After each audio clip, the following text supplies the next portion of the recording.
परमेश्वर देवता लोगों, यह है साध अनुपदास महाराज का नमूना। हिंदू, मुसलमान और अंग्रेज अपनी अपनी औलाद बचाने के लिए इस किताब जगदीत कहानी के मजमून को पढ़ करके बंदोबस्त करो तो दुनिया में अमन शांति कायम हो जाए। भाइयों, कोई कच्ची उम्र में नहीं रहे, कोई रोग बीमारी नहीं रहे, कोई किसी प्रकार का दुख नहीं रहे भाइयों। और ये जो दुख और रोग बीमारी और ये सब मुसीबतें चल रही है, ये राक्षसी पाप से चल रही है भाई। ये कलयुग नहीं कल्लू काल है। ये हिंदुस्तान के सौदागर बनिए बेईमान लंका के ढेड़ों के घर का राक्षसी पाप है। जब इस राक्षसी पाप को ये किताब पढ़ के इंसाफ करोगे और मिटाओगे, जब दुनिया में अमन शांति कायम होगी। इसलिए भाइयों, कोई परमेश्वर के भरोसे नहीं रहे कि भाई परमेश्वर मारता है। परमेश्वर किसी को किसी प्रकार का दुख नहीं देता है। हम जो हमारे जो दिल में ये धारणा चली है कि मालिक के बगैर कोई पत्ता भी नहीं हिलाता है, मालिक के बगैर हुक्म के बगैर पत्ता भी नहीं हिलता है, तो भाइयों मालिक किसी को हुक्म देता ही नहीं। सतयुग में क्या मालिक दूसरा था, अब क्या मालिक और है। मालिक तो एक का एक है। मालिक तो बहुत दयालु है, किसी का बुरा नहीं करता है, सिर्फ भलाई भला करता है।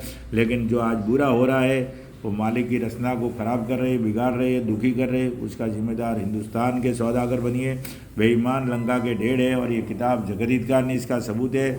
जो भी भाई अनुपदास जी महाराज का काम कर रहे हैं और जिस भाई के बाद कोई भी किताब देने को आवे और कोई भी किताब देता है, अनुपदास जी की बात करता है, तो उस भाई को ये बात ज़रूर अपने दिल में ख्याल रखना कि अनुपदास जी महाराज की किताब कौन सी है। ये नमूना है भाइयों, जो अनुपदास महाराज ने खुद की अपनी प्रिंटिंग प्रेस छावनी अहरमपुरा में साहब के प्रसिद्ध किया। और ये इसकी फ़ोटो कॉपी 40 साल से चल रही है। इस किताब को गहराई से देख लो भाइयों, समझ लो और दिल में उसको रखो, ताकि कोई भी झूठी किताबें देने को आवे तो पकड़ा जाए।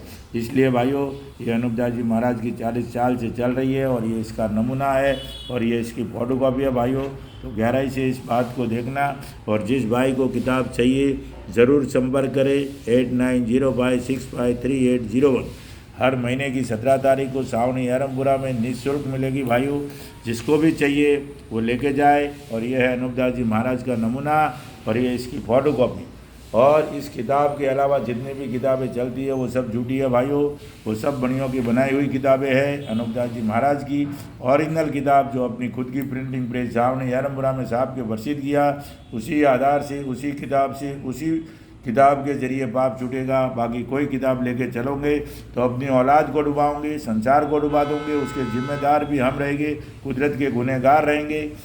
इसलिए मैं आपको सबको अपने अपने धर्म ईमान की कसम देता हूँ भाइयों कि अगर आप अनुपदास जी महाराज का काम करते हो तो अनुपदास जी महाराज की बात को पहचानना, अच्छी तरह से किताब को पहचानना। क्योंकि अनुपदास जी महाराज ने अपनी किताब में नमूना लिख दिया है कि नमूना पास में रखना, नमूने से मिलान करना। अगर नमूने से मिलान नहीं होती है वो किताब पूरी की पूरी झूठी है भाइयों।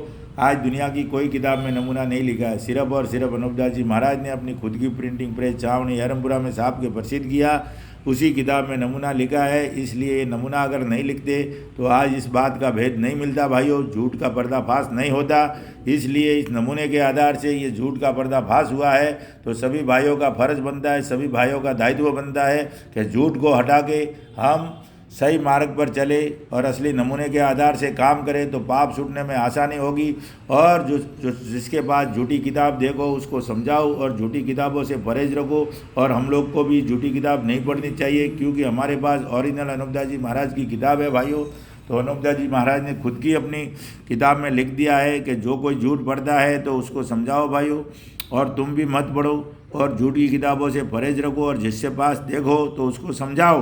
तो हमारा सिर्फ फ़र्ज़ बनता है कि अनूप मंडल को हाथ जोड़ के हम अर्ज करते हैं, विनंती करते हैं कि जितनी भी आपके पास जो किताबें चल रही है वो सब झूठी है। आपने 288 नंबर पेज से किताबें चलाई है, वो बनियों की बनाई हुई किताब थी। इसलिए उस किताब को हटाइए और ओरिजिनल नमूने के आधार पर चलिए तो पाप छुड़ाने की तजवीज़ की जावे। महाराज अनूप मंडल वालों ज़रा सुनो, हाथ जोड़ के अर्ज करते हैं, तुम भी हमारे भाई हो, इसलिए हम आपको रिक्वेस्ट कर रहे हैं, सुनो। क्योंकि कुदरत का खंडित मत कराओ। झूठी किताबों से कुदरत डूब जाएगी, औलाद डूब जाएगी, संसार पूरा संसार के गुनहगार रहेंगे। इसलिए भाइयों सोचो, समझो और ख्याल करो। जय परमेश्वर, जय परमेश्वर।